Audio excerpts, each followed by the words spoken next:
Okay, so let's unpack this for a second. Imagine you are planning a road trip, right? You're going from New York to Los Angeles. You sit down with a map, but for whatever reason, you just convince yourself that the entire coast-to-coast trip is only, let's say, about 600 miles. Right, which is just a fraction of the real distance. Exactly. So you pack, a few sandwiches, you fill up the gas tank exactly once, and you confidently hit the road. By all the known laws of physics, geography, just basic common sense, you should end up totally stranded, starving on the side of a highway somewhere in, I don't know, Ohio. Oh, absolutely. You'd be calling for a tow truck by day 2. Right. But instead of a breakdown, you miraculously bump into an entirely undiscovered massive continent right exactly where you thought your destination would be. It genuinely sounds like the plot of a surreal comedy, honestly. I mean, you fail so spectacularly, so comprehensively, that you accidentally rewrite the map of the world. Welcome to another deep dive. Today's mission is custom tailored for you, the intellectually curious learner who, really loves overturning a conventional narrative. We are taking a microscope to a story you probably think you know inside and out. Yeah, we've all heard the rhyme. Right, the old childhood rhyme. In 1492, Columbus sailed the ocean blue. But the massive, glaring secret behind that voyage, the part they conveniently skip over in grade school, is that he didn't succeed because he was some visionary objective genius. Not even close. He succeeded because he was spectacularly, systematically wrong about the size of the Earth.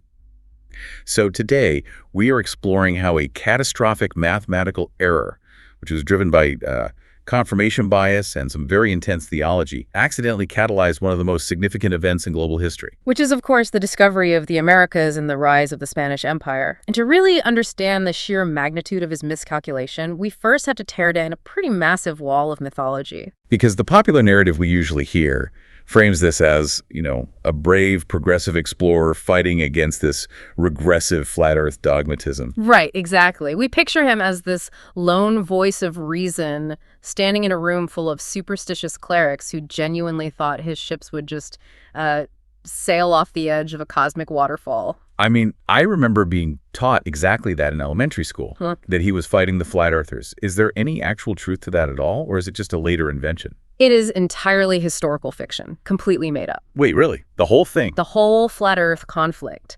That specific myth was largely fabricated much later, in 1828, by the American author Washington Irving. Washington Irving. Wait, like the guy who wrote The Legend of Sleepy Hollow? Yes, that exact guy. Irving wrote what he claimed was a biography of Columbus, but he took massive creative liberties. He invented this highly dramatic scene where Columbus stands before the Council of Salamanca, valiantly defending the roundness of the earth against ignorant inquisitors. Wow. So he basically just wrote historical fan fiction and people believed it. Pretty much. And later in the 19th century, other writers picked up this fabricated story because it perfectly fit a narrative they wanted to push, which was this false historical conflict between religion and science. Okay, so if they weren't arguing about whether the Earth was flat, what did the actual educated people of 1492 believe? Like, what was the real scientific consensus at that time? Well, the sphericity of the Earth had been accepted since ancient Greece. Nobody educated in the 15th century thought the Earth was flat. I mean, going all the way back to the 3rd century BC, the Greek scholar Eratosthenes had calculated the globe's circumference with incredible accuracy. And he did that with shadows, right? Yeah, he did it simply by measuring the angles of shadows in different Egyptian cities at the exact same time of day. Using basic geometry, he calculated the Earth's circumference to within just a few percentage points of the actual number we use today. That is wild to think about. It really is. And the scholars of the 15th century, especially the experts sitting on the Spanish and Portuguese royal commissions, they were fully aware of this math. Wait, let me make sure I'm really following this. Yeah. So this wasn't a brave battle of science versus superstition at all. It was essentially like a PhD candidate defending a deeply flawed thesis and the academic committee rightly pointing out that his math was garbage. That is the perfect way to look at it. The institutional context here is so key. I mean, look at the Portuguese, for example. In the late 15th century, they were the undisputed masters of Atlantic navigation. Right. They were already sailing all over the coast of Africa. Exactly. They had pioneered practical, advanced oceanic science. They understood something called the volta do mar, which translates to the turn of the sea. I've actually seen that term in the sources we're looking at. But what exactly does it mean in practice for a sailor? Well, before this, sailors generally hugged the coastline so they wouldn't get lost. But the Portuguese figured out that the ocean has fixed, massive circular wind patterns. They realized that if you want to sail south along the coast of Africa, you eventually hit these contrary winds. You get stuck. Right. So to get around them, you actually have to sail west, deep into the terrifying open ocean, to catch the larger trade winds that will eventually loop you back around to your destination. That must require immense institutional knowledge and confidence. Oh, absolutely. So when Columbus took his proposal to King John II of Portugal in 1484, he wasn't bringing them some new cutting-edge science. He was bringing them a proposal that they knew was mathematically absurd. Because they knew the actual distance to Asia. Precisely. The Portuguese experts calculated the true distance from the Canary Islands to Japan to be roughly 10,600 nautical miles. 10,000. Yeah, and a journey of that length using 15th-century wooden caravels that could only carry, a limited amount of provisions would take something like 3 years. Oh my God. Yeah, the crew would starve to death in the middle of a massive empty ocean long before they ever saw land. So the experts rejected him because they simply knew the science far better than he did. Okay, but if the smartest minds of the era, from the Council of Salamanca to the Portuguese Maritime Court, knew the Earth's true size and the real distance to Asia, how on earth did he convince himself it was 25% smaller? Because a 25% reduction of the planet isn't just a rounding error. No, it's a massive oversight, but he engaged in this elaborate, highly motivated process of cherry-picking his data. He basically built a customized geography that specifically suited his ambitions, and the foundation of this was a colossal unit mix-up. A unit mix-up, like confusing meters and feet? Exactly like that. He relied heavily on the work of a 9th-century Arabic astronomer named Alfragani. Now, Alfragani had done some brilliant work calculating the length of a degree of latitude. He concluded that a degree was 56 2/3 miles. Which our sources mention was actually remarkably accurate for the 9th century. But if the Arabic math was highly accurate, how did Columbus use it to shrink the globe? Well, the devil is entirely in the units of measurement. See, Alfragani was calculating using the Arabic mile. An Arabic mile is based on complex astronomical measurements and translates to about 7,091 modern feet. That's roughly 1.3 of our current miles. Okay, tracking. But Columbus, sitting in his cabin centuries later, read that number 56 2/3 and just assumed Alfragani was using the Roman mile. Oh, no. Yeah. And the Roman mile is based on the paces of a marching legion and is much shorter, only about 4,856 feet. So he just swapped the units.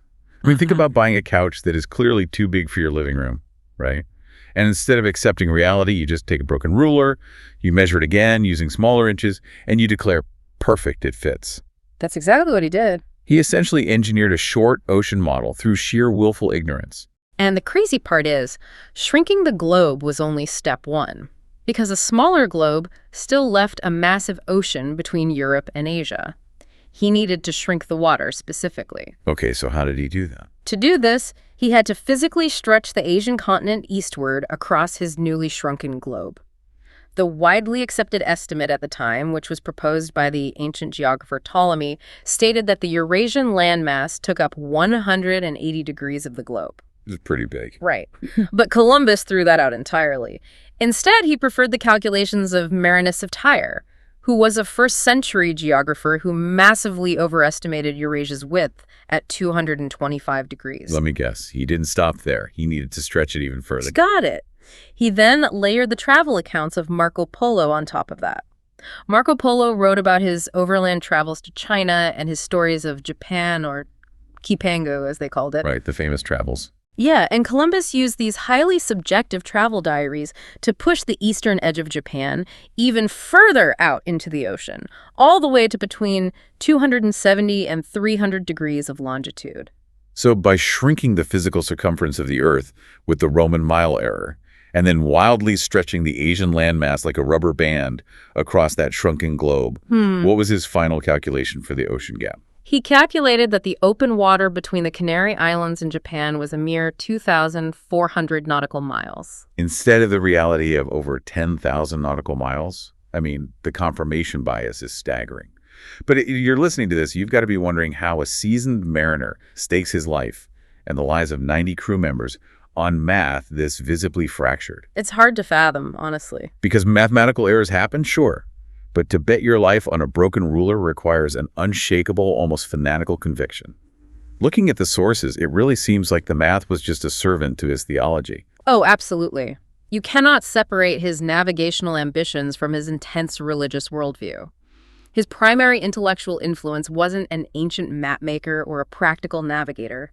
It was a 1410 cosmographical text called Imago Mundi by the French theologian Pierre d'Isle. I remember seeing that. We actually still have Columbus's personal copy of this book, right? Yes, we do, and the margins are covered in nearly 900 handwritten notes. He was obsessively studying this one theological text over actual maritime charts. What did he find in there that justified this suicide mission? Through d'Isle, he latched onto the apocryphal book of 2nd Esdras, specifically chapter 6, verse 42. This verse claims that at the time of creation, God commanded the waters to gather into 1/7 of the earth, leaving 6 parts as dry land. Wow. 6 parts land, 1 part water. Exactly.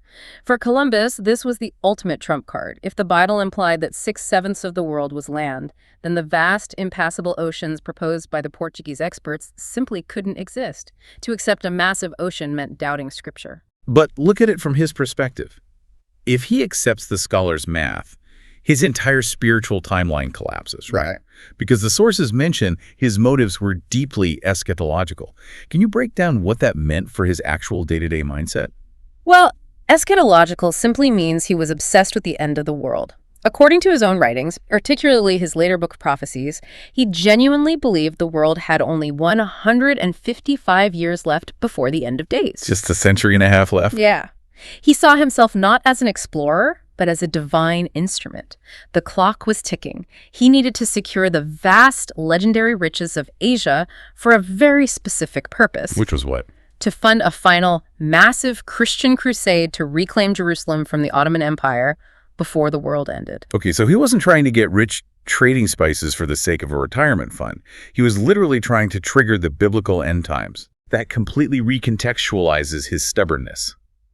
It explains why he couldn't back down when the Salamanca experts showed him the correct math. He needed a small earth for his religious worldview to function. And eventually this absolute fanatical conviction intersected with geopolitical desperation. The Spanish crown, led by Ferdinand and Isabella, was desperate to compete with Portugal's highly lucrative trade monopoly around Africa. Right, because Portugal had the whole market cornered. Exactly. The Spanish had their own experts who told them Columbus was wrong, but they essentially saw it as a low-risk, high-reward venture capital gamble. Basically a cheap bet. Yeah, if his bad math gets him killed, the crown loses 3 small, relatively inexpensive ships. But if he somehow miraculously bypasses the Portuguese and reaches the Indies, Spain controls global trade. But out on the water, the ocean doesn't care about your cherry-picked data, and it certainly doesn't care about your theological timelines. They set sail in August 1492. And because his broken model promised land so quickly, the fact that they were staring at empty water for weeks on end must have caused immense psychological strain on the crew. It became an absolute pressure cooker. To manage the growing panic, he engaged in a deliberate campaign of deception. Now, the traditional narrative is that he kept 2 distinct physical logs. Right, a true one and a fake one. That's the story. A true one with the actual longer distances sailed, and a fake shortened one to read to his crew so they wouldn't realize how deeply they had sailed into the terrifying unknown. Are there literally 2 books surviving somewhere? Because the sources seem to debate the actual mechanics of this deception. Yeah, it is a bit more nuanced than just 2 separate books. Recent historical scholarship analyzing the surviving documents, which were transcribed decades later by a historian named Bartolomé de Las Casas, suggests that some of the discrepancies might actually be unit conversions. Oh, like Las Casas trying to fix the math later. Exactly. Las Casas may have been trying to reconcile leagues and miles after the fact. But regardless of the exact numerical transcription on the page, the historical consensus is totally clear on one thing. Which is? Columbus actively manipulated the flow of information. He humored the crew, he consistently downplayed the distance from Spain, and he used every rhetorical trick he had to keep them moving forward. But by October 10th, the tricks stopped working. They were done. Oh, yeah. The crew was on the verge of a full-blown mutiny. They were threatening to literally throw him overboard and turn the ships around. And he was only saved because the Pinzon brothers intervened. Okay. They were highly respected veteran maritime captains commanding the Pinta and the Niña, and they essentially vouched for him to buy a few more days. That's right. They were the only reason he wasn't thrown into the ocean. And right in the middle of this boiling tension, with his life on the line, Columbus makes a completely random navigational decision that ends up altering history. It's unbelievable. On October 7th, just days before the mutiny threat hit its absolute peak, he noted a massive flock of birds flying from the north toward the southwest. And based purely on observing the flight path of these birds, he altered his entire fleet's course from due west to west-southwest. Think about an airline pilot. Passengers are literally trying to kick down the cockpit door because the flight is hours overdue, and the pilot just reaches over, turns off the GPS, and changes the flight path because he saw a flock of geese out the window. It's madness. The sheer luck of that decision is almost infuriating. And that luck becomes even more profound when you look at a modern bathymetric map of the Bahamas. If he had stubbornly continued on his original course of due west, he would have entirely missed the island of San Salvador. He would have just sailed right past it. Worse than that, he likely would have smashed his fleet right into the deadly, jagged coral reefs off the coast of Long Island in the Bahamas in the pitch dark. Oh, wow. The ships would have sunk, the crew would have drowned, and the expedition would have vanished into history as an unsolved mystery. But by following the birds, they safely spotted land on the night of October 12th. He found land. His impossibly flawed road trip actually hit something. But here's the tragic irony of the whole story. He succeeded, but his absolute refusal to admit his initial mathematical error profoundly shaped the way the new empire was built, and not for the better. The aftermath is a true masterclass in the danger of rigid thinking. He insisted he was in Asia until the day he died in 1506. He never admitted he was wrong. Never. Because he firmly believed he was in the Indies, he named the Caribbean islands the Indies and labeled the indigenous people Indians, which is an institutionalization of his mathematical error that is literally still embedded in our language today. And his reliance on that theological text, Pierre Daly's Imago Mundi, dictated his actions once he arrived too. The sources point out something called latitude theory. What exactly did that dictate he do once he hit land? Well, latitude theory was a medieval geographical concept suggesting that identical latitudes produce identical goods, climates, and peoples across the entire globe. Right. Columbus had spent time sailing with the Portuguese. He had seen them generating massive wealth through gold and the slave trade in the torrid zone of sub-Saharan Africa. So when he reached the Caribbean, his mental model demanded that he find the exact same things. He deliberately sailed south towards the tropics, fully expecting to stumble into the exact same limitless gold mines and exotic spice markets. But the Americas aren't Africa, and they certainly aren't the spice markets of Marco Polo's Asia. The climate, the geology, the entire ecosystem was different. He didn't find the mountains of gold or the Asian silks he promised the Spanish crown. No, he didn't. And that realization initiates the darkest pivot of the story. When the physical geography didn't yield the commercial products he had guaranteed Ferdinand and Isabella, he was backed into a corner. Because he owed them a massive return on their investment. Right. He had to extract value somehow to justify the massive expense of the expedition and to secure his own power. So he pivoted to exploiting the indigenous populations, initiating brutal systems of forced labor, tribute, and subjugation. His absolute inability to adjust his mental model to the reality of what he actually found had devastating generational human consequences. And his stubbornness ultimately cost him his historical legacy, at least in terms of having his name on the map. Because he refused to admit he found an undiscovered landmass, the naming rights went to Amerigo Vespucci. That's the ironic twist. Right, because Vespucci was an explorer who actually looked at the data, adjusted his worldview, and realized these lands were a distinct, massive continent entirely separate from Asia, hence the Americas. Exactly. Yet despite the bad math, the theological delusions, and the horrific human cost of his policies, we really cannot ignore the macro-historical impact. His initial systematic miscalculation serves as one of the most powerful catalysts for historical discovery and imperial expansion on record. It totally changed the world. It integrated the Atlantic basin into the global economy. It initiated the Columbian Exchange, which fundamentally transformed the world's ecology, diets, demography, and systems of geopolitical power. So if Columbus had actually been an objective, rational scientist, if he had listened to the correct math from the experts at Salamanca in Portugal, he never would have sailed. The Americas might have remained isolated from Europe for decades or even centuries longer. It tells us something profound and honestly uncomfortable about human progress. A monumental mistake, when embedded in a system capable of scaling like the ambitious, heavily armed maritime culture of 15th century Spain, can accidentally unlock an entirely new era of global transformation. The error itself was the necessary spark. Exactly. It is perhaps history's ultimate example of failing upward on a planetary scale. That is a wild perspective shift. If you are listening to this and you ever make a glaring math error balancing your budget or measuring for a new piece of furniture, don't be too hard on yourself. At least you didn't misplace an entire hemisphere. Columbus's systematic miscalculation stands as a massive monument to how human stubbornness, deeply flawed models, and confirmation bias can inadvertently shift the course of history. Yeah, that's a great way to put it. Here's a final thought to chew on long after this deep dive ends. Think about what would have happened if the Americas simply didn't exist, exactly as Columbus and his shrunken map believed.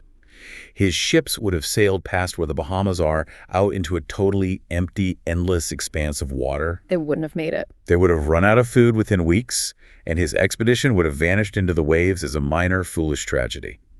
It raises a haunting question. How much of what we confidently call historical genius is actually just spectacular ignorance, rescued at the last possible second by blind luck? And a very helpful flock of birds. Right. Thanks for joining us as we unpack the ultimate wrong turn. Keep questioning the maps you're given, and we'll catch you on the next deep dive.